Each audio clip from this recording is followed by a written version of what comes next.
Então, galera, quem fala aqui é o professor Carlos Alípio e hoje nós iremos para uma aula de gravitação universal. As leis de Kepler, de uma maneira geral, elas têm por finalidade ou têm a característica apenas de descrever cinematicamente o movimento dos planetas. E não é definido a partir delas por que um planeta permanece unido ao outro. Que tipo de força existe ou de forças existem que mantém, por exemplo, a Terra em constante movimento em torno do Sol, o movimento circular. O que é que mantém, por exemplo, a Lua girando ao redor da Terra? Então nós temos uma figurinha aí que ilustra exatamente essa pergunta aí. Então nós temos a Terra e a Lua ela movimenta-se em torno da Terra, mas o que é que mantém a Lua nessa trajetória circular? E os conceitos físicos, né, o assunto, o conhecimento físico afirma que um objeto, ele para permanecer girando em torno de outro, é necessário existir uma força dirigida para o centro da trajetória, que é chamada de força centrípeta. Então, de certa forma, a Terra, para manter a Lua girando em torno dela, exerce uma força atrativa que inicialmente nós chamaremos de força centrípeta. É uma força que puxa a Lua para o centro da trajetória curva, impedindo, por exemplo, que a Lua saia pela tangente. Newton fez diversas observações e ele concluiu o seguinte fundamento da gravitação. Ele concluiu que matéria atrai matéria. Então, tudo que tem matéria consegue exercer uma força no que tem matéria. E a partir disso foi formulada a lei da gravitação universal. A lei da gravitação universal propõe o seguinte: se nós temos dois corpos, M1 e M2, e a distância entre esses dois corpos, M1 e M2, é R, nós podemos dizer que o corpo M1, pelo fato de ter massa, ele exerce uma força sobre M2. F2, como você está vendo na figura. E o corpo M2, pela lei da ação e reação, vai também exercer uma força de mesma intensidade sobre M1. Então, todo objeto que tem massa exerce uma força sobre outro objeto que tenha massa.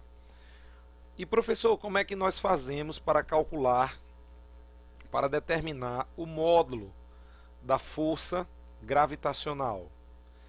O módulo da força que uma massa M exerce sobre outra massa, M1 exerce sobre M2, ela é determinada da seguinte forma: a força vai ser igual a Gzão, que é uma constante gravitacional, vezes M1 vezes M2, que é a massa do primeiro corpo e a massa do segundo corpo, dividido por R, que é a distância entre os dois centros de massa dos dois corpos. É a distância entre os dois corpos elevada ao quadrado. Então vamos lá. A força é igual a Gzão, M1 vezes M2, que é a massa, uma multiplicação da massa dos dois corpos, dividido pela distância entre eles, só que elevada ao quadrado. O valor de Gzão, é 6,67 vezes 10 a menos 11 Newton metro quadrado sobre quilograma ao quadrado. Observação: como nós estamos determinando força, a unidade de F1 e de F2 tem que ser o Newton no Sistema Internacional de Unidades.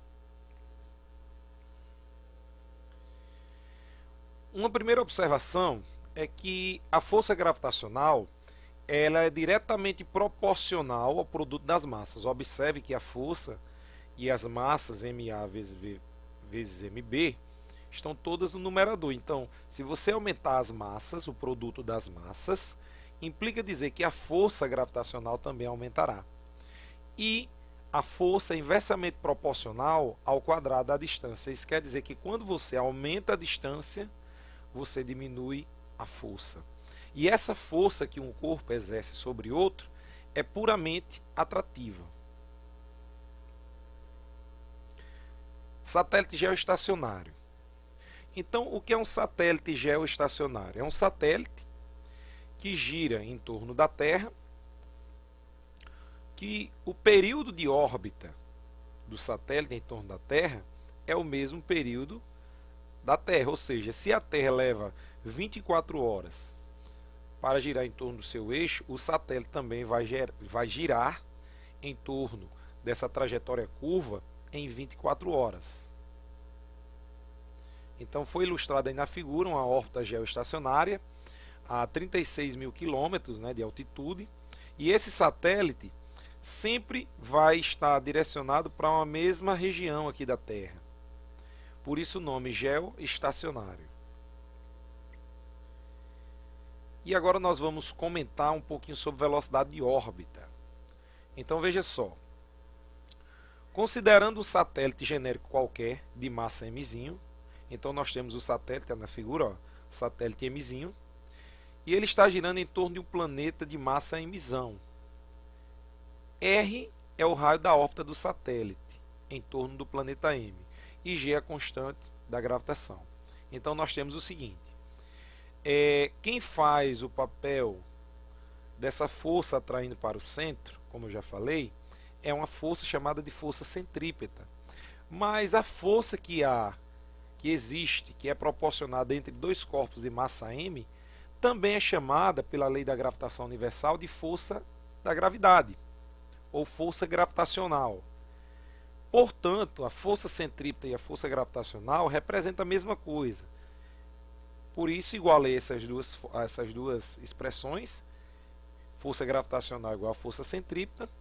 Nós sabemos que a força gravitacional é dada por Gzão vezes Mzinho sobre R ao quadrado, e a força centrípeta é mv ao quadrado sobre R.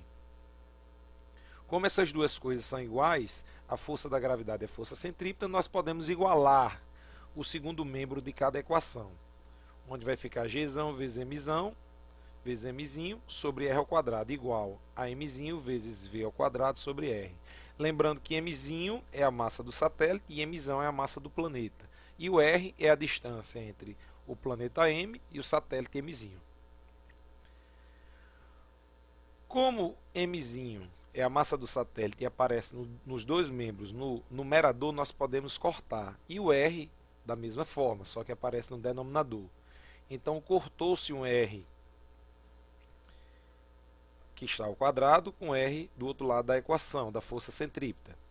Então a velocidade de órbita será a raiz quadrada de Gzão vezes Mzão sobre R, ou seja, a velocidade de órbita do satélite em torno do planeta Mzão é a raiz quadrada de Gzão, Mzão sobre R. Eu queria que você observasse, querido aluno, que a velocidade de órbita só depende da massa do planeta, não depende da massa do satélite. E depende também da distância entre o planeta e o satélite. Então, velocidade de órbita, raiz quadrada de Gzão M sobre R.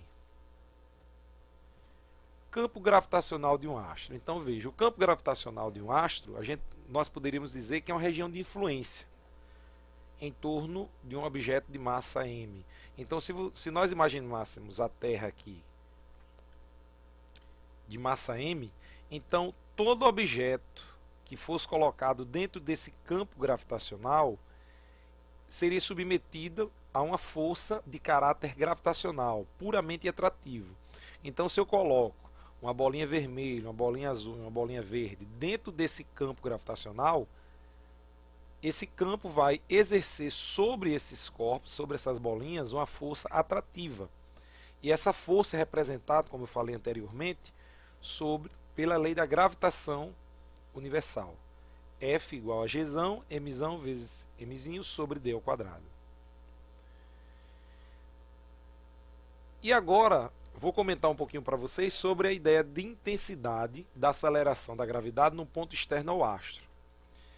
Bem, os professores, de uma forma geral, quando estão comentando sobre as leis de Newton, sobre as aplicações das leis de Newton, costuma definir que a aceleração da gravidade G tem um valor 10, 9,8 metros por segundo ao quadrado, ou aproximadamente 10 metros por segundo ao quadrado. No entanto, esse valor G ele só é 10, só é constante para pontos muito próximos da superfície na linha do Equador. Se nós nos distanciarmos dessa linha do Equador, se nós entrássemos, por exemplo, num avião ou numa espaçonave e a distância Terra-observador aumentasse, você ia perceber que o valor de G tende a diminuir.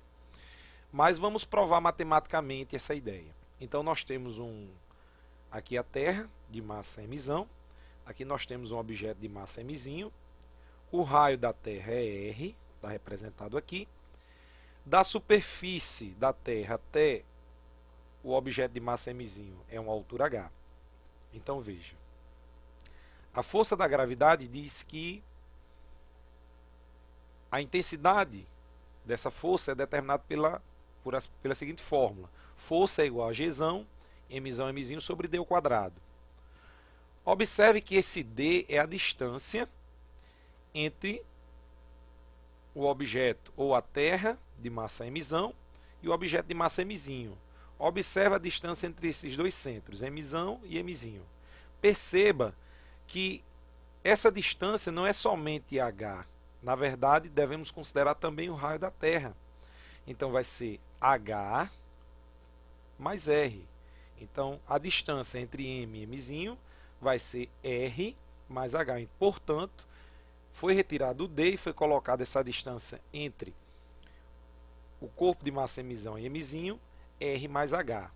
Então, a lei da gravitação universal ficou: força é igual a Gzão, Mzão vezes Mzinho, sobre R mais H elevado ao quadrado. Como o peso é igual a M vezes G, nós podemos igualar essas duas equações, porque o peso é a força que atrai um corpo de massa M para o centro da Terra, e a força da gravidade nos diz que nós podemos usar também essa fórmula. Portanto, essas duas coisas são equivalentes. Então, mg, M vezes Gzinho, é igual a Gzão, Mzão vezes Mzinho, sobre R mais H ao quadrado. Como aparece Mzinho e Mzinho dos dois lados, nós podemos cortar, chegando à conclusão que G, onde pensávamos que seu valor era constante, na verdade G é representado por essa equação. G vai ser igual a Gzão vezes Mzão sobre R mais H elevado ao quadrado. Observe que o valor de G não depende da massa de prova, Mzinho, depende só da massa do corpo que está gerando, que está ocasionando o campo gravitacional.